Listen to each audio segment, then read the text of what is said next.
Hello everyone, welcome back to the channel. Before we get into today's topic during FEHvember, I wanted to thank you for all the growth we've seen over here this year.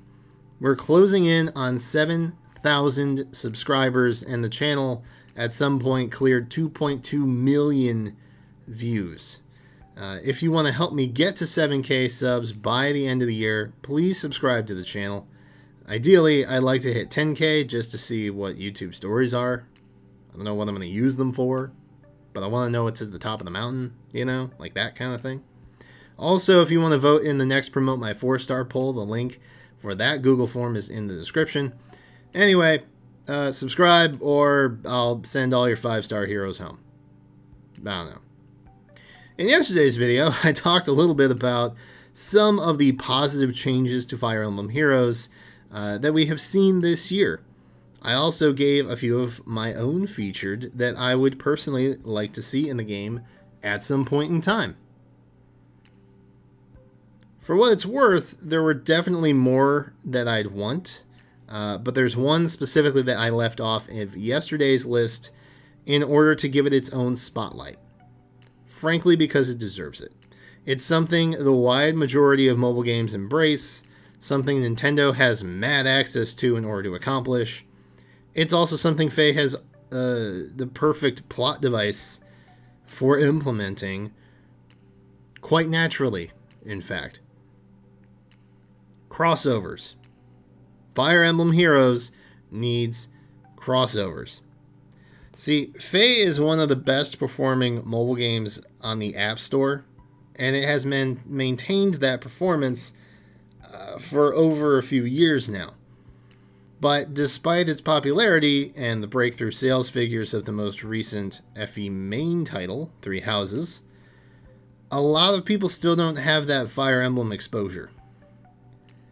And I know it's hard to believe, but there are people out there who legitimately only think of Fire Emblem as all those sword characters in Super Smash Bros. Games. Despite the fact that Fire Emblem celebrated its 30-year anniversary this year, it is not recognized alongside legacy Nintendo IPs like Super Mario, Legend of Zelda, Pokemon, etc. It might rival those IPs in terms of age, but not really in terms of popularity. Enter crossovers. In a mobile game. Pretty much accessible to anyone with a smart device. It's not a crazy thought, Like I said, Fire Emblem is already a part of one of, if not the most ambitious crossover games in history, the Smash Bros. Series, or, Smash Ultimate, as is the latest installment. We've seen Fire Emblem characters in games like Code Steam, Project X Zone 2, even another stellar Nintendo mobile title, Dragalia Lost, twice. On top of that, the IP has had developer crossovers with the likes of Dynasty Warriors and Shin Megami Tensei, which gave us Fire Emblem Warriors and Tokyo Mirage Sessions respectively.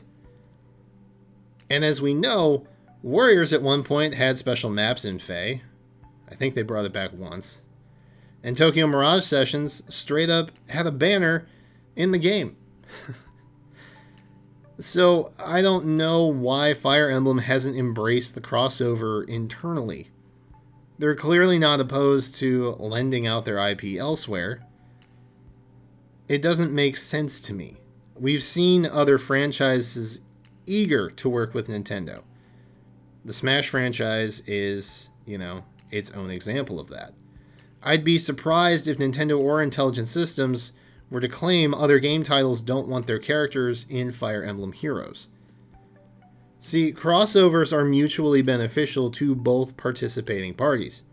And as I mentioned earlier, there's definitely some benefit to Fire Emblem by introducing it to players through means of games like Persona, Zelda, Xenoblade, Final Fantasy, Pokemon, and those are just a few that make sense on the surface level.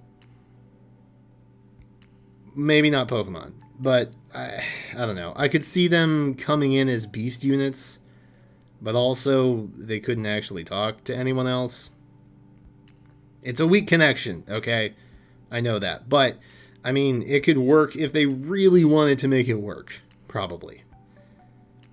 Either way, it benefits everyone. Just like YouTube videos. Collabs work.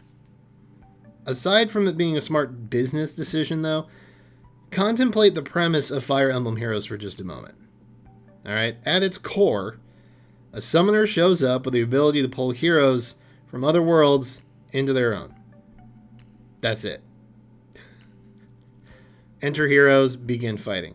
That's literally it. I don't know if you all have thought about this, but that's genuinely all you need in order to explain a random non-Fire Emblem character showing up in Asker. Like, seriously, there's honestly no other explanation needed. The premise of FEH is set up so freaking well to accommodate crossovers, it isn't even funny. And they're not chasing that plot device at all. Imagine one day Link and Zelda show up at the Summon Gate in Asker. Summoner's like, I don't know, man. And then Zelda starts talking because all Link can do is stare and grunt. And Zelda explains that they're champions of Hyrule, and oh no, Ganon is here. And Link is a sword infantry, and Zelda is a tome infantry, and Ganon is your beast GHB unit. Done. You want alts? Great. Bow-Cav Link. Dagger infantry Sheik. Sword armor Ganondorf. Done. I have literally just given a free Breath of the Wild 2 crossover idea worth millions for free, and I barely thought about it. Like, I literally came up with this example as I was typing this draft. And the entire premise of this crossover is Summoner missed the mark and got Hyrule while aiming for Tellius, because you know that he was. But it doesn't stop there. Imagine Duo Rex Pyra or Duo Adam Mithra from Xenoblade Chronicles 2. Drivers and Blades are basically just duo heroes. Like I said earlier, beast units in the likes of Pokemon. Dragalia Lost. We have had 2 Fire Emblem events in Dragalia already. Just bring them back to the other side. Half of the story is literally already written. Persona, Shin Megami Tensei. Foundations are basically laid with Tokyo Mirage Sessions. There are so many possibilities, and none of it is even being explored. And it could all make sense. Like, that's the other point. Summoner did an oopsie, begin shenanigans. The plot device is already there. It's built into the core of the game. But above all else, it makes sense for FEH to do crossover events. So far, the last 2 modes we've had were limited, not yet rerun events. If IS is just throwing random events at us to see what sticks, why not do it with a crossover? They did this in Dragalia Lost, by the way. The Fire Emblem events created a new game mode, which became a staple rerun type of game mode in Dragalia Lost.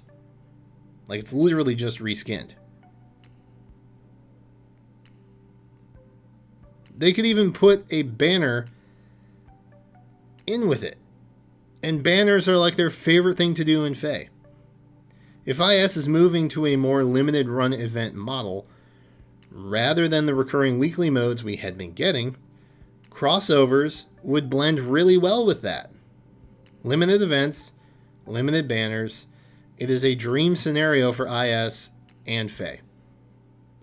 Case in point, it would make a lot of sense for Fire Emblem Heroes to embrace the crossover lifestyle. It fits with their play model, is informed naturally by the game's lore, and allows them to make limited banners that won't get rerun, meaning no extra pool crowdage. Also money. Lots and lots of money. So, listen, what do you all think? Do you want to see Fire Emblem Heroes have crossovers? Which crossovers would you want to see? Hit up the comments with your answers. Obviously, there are more possibilities, and I took this opportunity to put #1 Best Girl Mithra in the thumbnail of this video. And maybe, just maybe, that was the whole point of this FEH Talk all along. I will never tell. Anyway, thank you all again so much for watching. Reminder to check out the Promote My 4-Star poll in the description. Be sure to subscribe and come on back Help me get to 7K by the year's end. And until then, I will catch you next time.